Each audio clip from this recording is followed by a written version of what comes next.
আমরা হিরো আলমকে ভালোবাসি। আপনি কেন খারাপ বলবেন?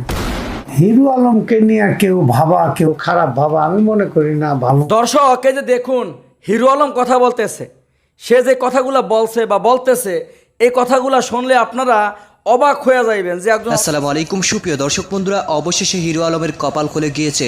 দর্শক বন্ধুরা, আপনারা সকলে জানেন হিরো আলমকে নিয়ে অনেকে অনেক রকম তাচ্ছিল্য এবং সমালোচনা করে যাচ্ছে, কিন্তু অন্যদিকে হিরো আলম যেন দুর্বার গতিতে এগিয়ে যাচ্ছেন এবং দিন দিন হাজার গুণ এগিয়ে যাচ্ছেন। তো দর্শক বন্ধুরা, অবশেষে হিরো আলমকে নিয়ে এমন এক সুখবর দিয়েছেন বর্তমান সময়ের অন্যতম একজন নায়ক ডিপজল হোসেন। তো দর্শক বন্ধুরা, হিরো আলমকে নিয়ে অত্যন্ত গুরুত্বপূর্ণ কিছু কথা বলেছেন এবং হিরো আলমকে নিয়ে যে সুসংবাদটি তুলে ধরেছেন আপনাদের মাঝে তুলে ধরবো। তো দর্শক বন্ধুরা, এবং সেই সাথে অন্যদিকে খালেদ মহিউদ্দিনের টকশোতে হিরো আলমকে নিয়ে কিছু প্রশ্ন করা হয়েছিল, আর সেই প্রশ্নের উত্তর দিতে গিয়ে অত্যন্ত চমৎকার কিছু উত্তর দিয়েছেন এবং অত্যন্ত চমৎকার কিছু কথা বলেছেন। সেই সকল বিষয়গুলো আপনাদের মাঝে তুলে ধরবো। সেই কথাগুলো শুনলে আপনারা অবাক হয়ে যাবেন কিভাবে দিন দিন হিরো আলম হাজার গুণে পরিবর্তন হতে চলেছে। তো দর্শক বন্ধুরা, অবশ্যই ধৈর্য সহকারে পুরো ভিডিওটি দেখবেন, তাহলে এই সকল বিষয়গুলো পরিপূর্ণ বুঝতে পারবেন। তো দর্শক বন্ধুরা, চলুন আমরা প্রথমে নায়ক ডিপজল কি সুখবর দিয়েছেন হিরো আলমকে নিয়ে সেই সকল বিষয়গুলো তুলে ধরি।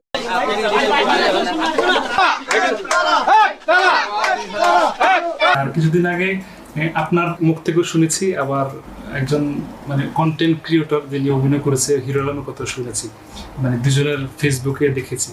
তো আমি যে কথাটা জানতে চাচ্ছি যে অনেকে তো অনেক কথা বলে, সমালোচনা করে, কিন্তু আপনি একজন সম্মানী ব্যক্তি, সম্মান দিতে জেনেছেন এবং সম্মান দিয়েছেন। আপনার জানতেছে এখন যে চলচ্চিত্রের স্বার্থে বা চলচ্চিত্রকে ভালো অবস্থানে নিতে আসলে আমাদের চলচ্চিত্রকে হিরো আলমের দরকার আছে।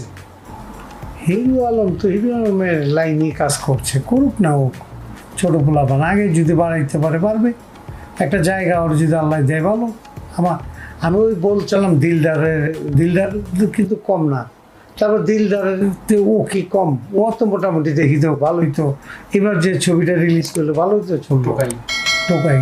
ওর নামগুলা যদি সুন্দর সুন্দর সিলেক্ট করতে পারে তো ওর ছবি চলবে। ও যদি নামের ভুল করে থাকে তাহলে ওর ছবি চলতে কষ্ট হবে।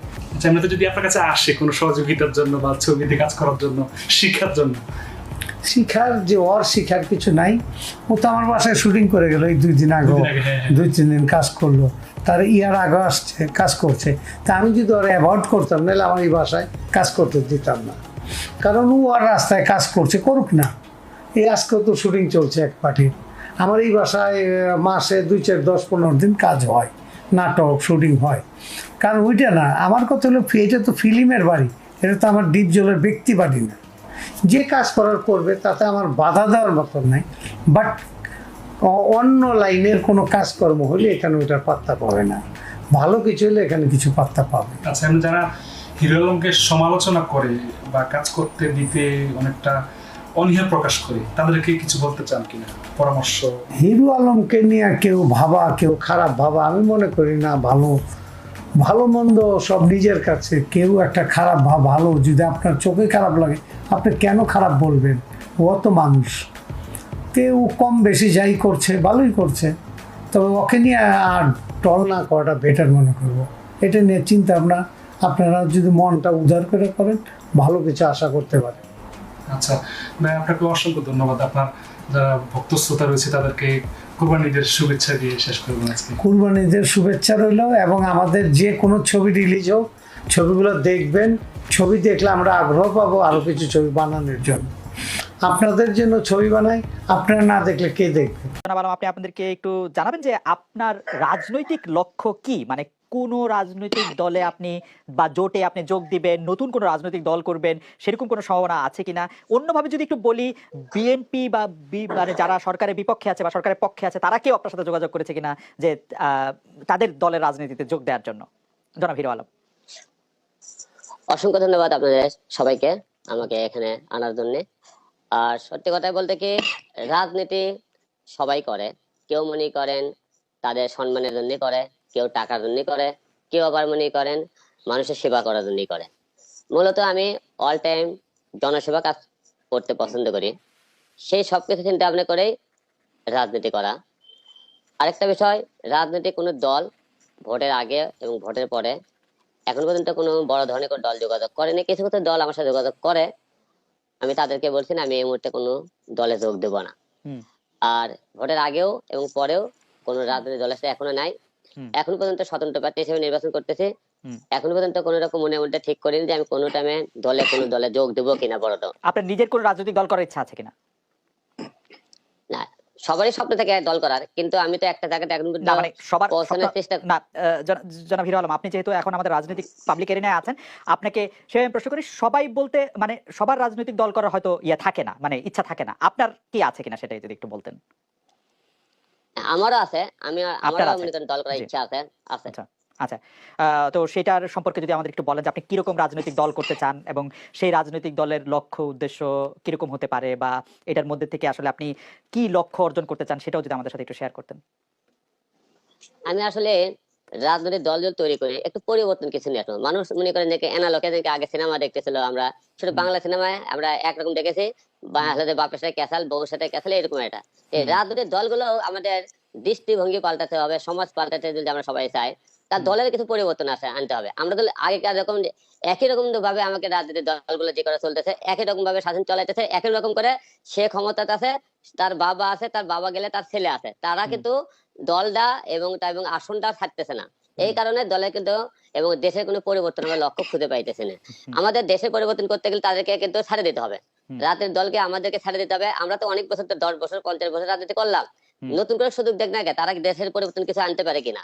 এইরকম আমরা নতুনটাকে নিয়ে নতুন দলে আমরা নতুন করে একটা রাজনৈতিক দল তৈরি করবো, যাতে সবাই কোনো হিংসা থাকবে না, বিবাদ থাকবে না, যার যার সুষ্ঠু মতো ভোট হবে, যার দাগ ভালো লাগবে তাই তাকে সে ভোট দেবে, এবং মনে করি যার দাগ ভালো হবে সেই দলে যোগদান করবে, সমাজের কাজ করবে। এইরকম একটা রাজনৈতিক দল নতুনদেরকে নিয়ে আমরা কাজ করতে চাই, নতুনদেরকে নিয়ে দল করতে চাই। মানে যারা যারা এখন রাজনীতি করতেছেন তাদের কাউকে আপনার দলে আপনি আর দেখতে চান না? না, কেউ কেউ দেখতে দেখতে মনে করেন বেরো ধরে গেছে। আপনি বড় বড় বড় বড় যে কোনো দল আছে, দলের নাম শুনলে কয় কে এই দলের কথা বাদ দেন তো, আরেকজনকে এই এক দশক করতে, ওই এক দশক করতে। আমি এই ব্যাপারটা আপনার কাছে শুনতে চাইছিলাম যে আপনি যখন মানুষের কাছে ভোট চাইতে বা রাজনীতিকের যেটাকে জনসংযোগ আমরা বলি তখন গেছেন, তখন সবাই বলেছে যে আওয়ামী লীগ বিএনপি জাতীয় পার্টির কথা বাদ দেন, এখন আমরা মানে এরকম ভাবে কি বলেছেন? হ্যাঁ, কার জনগণ করছে ভাই, কার বিরুদ্ধে জনগণ বিরক্ত বেশি, আওয়ামী লীগ বিএনপি? জনগণ করছে আওয়ামী লীগ বলেন, বিএনপি বলেন, জাতীয় পার্টি, এদের মনে করেন অনেক বছর দেখছে, এদেরকে অনেক দেখলাম, বারে বারে এরা একই রকম কয়, ভোটের আগে খালি বড় বড় কথাবার্তা বলে, ভোট চলে গেলে কারো কোনো খবর রাখে না। আমরা তো অনেক দেখলাম, আমাকে জীবনে কি করলো তারা, ভোট চলে গেলে তাদেরকে খোঁজ পাওয়া যায় না। আমরা নতুন কাউকে চাই, যে নতুনটা কি করে। জনগণ মনে করেন আমাদের এই দলগুলোর উপর একদম এতটাই রাত যে নতুন কাউকে চাইতেছে।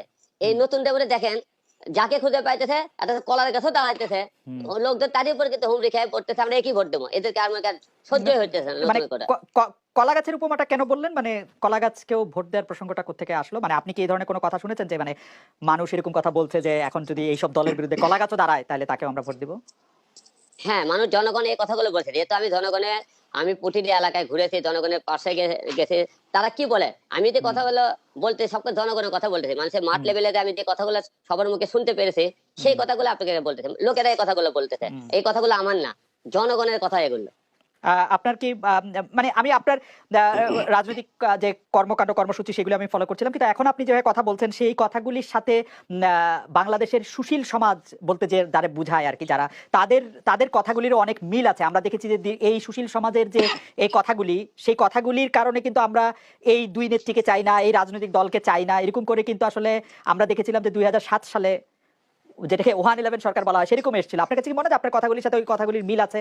আপনি কি তো দর্শক বন্ধুরা, আপনারা হয়তো এই পুরো ভিডিওটি দেখে এবং নায়ক ডিপজলের এই কথাগুলো শুনে অবশ্যই বুঝতে পেরেছেন হিরো আলমকে মানুষ যেই যাই বলুক না কেন, কিন্তু নায়ক ডিপজল অনেক সম্মান করেন এবং অনেক শ্রদ্ধা করেন। তো দর্শক বন্ধুরা, এবং সেই সাথে হিরো আলমের লাইভ টক শুটি দেখে আপনাদের কাছে কী মনে হচ্ছে এবং সেই সাথে এই সকল বিষয়গুলো জেনে আপনাদের কাছে কেমন লেগেছে অবশ্যই কমেন্ট করে জানিয়ে দিবেন। তাহলে কি আবারও ঢাকা 17 আসনের সংসদ সদস্য হতে চলেছেন? আপনাদের কি মতামত অবশ্যই কমেন্ট করে জানিয়ে দিবেন। তো দর্শক বন্ধুরা, ভালো থাকুন, সুস্থ থাকুন, আল্লাহ হাফিজ, আসসালামু আলাইকুম ওয়া রাহমাতুল্লাহ।